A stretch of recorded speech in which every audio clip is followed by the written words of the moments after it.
Did you know that air pollution accounts for more than 1 in 8 deaths globally? This is a report stated by State of Global Air. According to that same 2023 report by State of Global Air, air pollution contributed to 7.9 million deaths in the year 2023 alone. This is an extremely high number in general, but especially since we are talking about a silent killer, which is what air pollution is. Air pollution is described as the presence of harmful substances in the air which have poisonous effects on human health. Air pollution has many different types, sources, and effects on humans. Air pollution can be described as indoor or into outdoor groups. Indoor air pollution contains byproducts like carbon monoxide, biological pollutants, and particle matter, where outdoor contains mixtures of tiny particles of gas, which we won't get into much. Indoor is far more dangerous of the two and will be the type we focus on. It is more deadly due to its high concentration because it is in a small capacity of space. According to a report on indoor versus outdoor air pollution by Mann and Hummel, we spend roughly 80 to 90% of our lives indoors.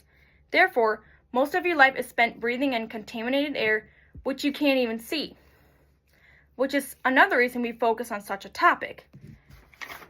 Here's a statistic based on a study by Deschutes County, just to back up my findings. It states 90% of our lives are spent indoors.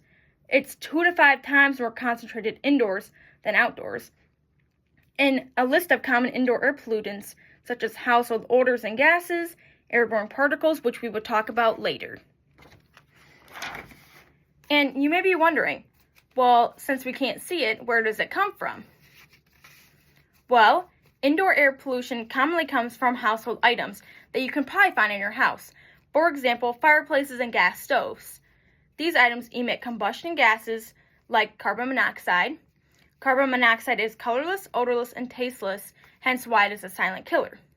Indoor air pollution can also come from biological contaminants such as pet dander and mold.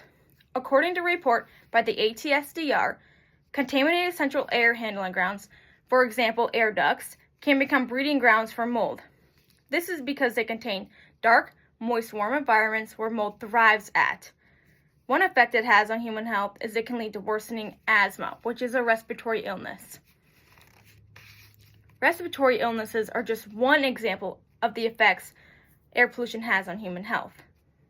A recent study from the World Health Organization states that the risk and disease pathways between ambient, outdoor, and indoor household air pollution exposure are also similar, meaning that exposure to either indoor or outdoor air pollution can have similar health effects.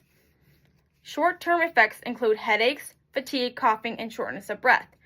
The more deadly health effects are long-term, which include strokes, heart disease, lung cancer, pneumonia, and many more.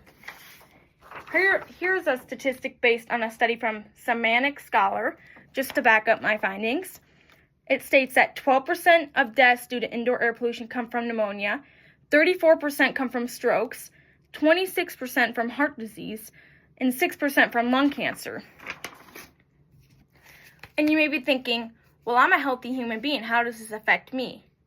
Well, air pollution affects anyone of all ages, but the children, the elderly, and people with pre-existing medical conditions are far more vulnerable to any of these effects. Air pollution is more than just an environmental problem. It has emergency health effects for everyone of all ages. It ranges all the way from different types, sources, and effects on human health. Considering that we spend 80 to 90% of our lives indoors, can't we ensure that the air we breathe in is as clean as possible? Thank you.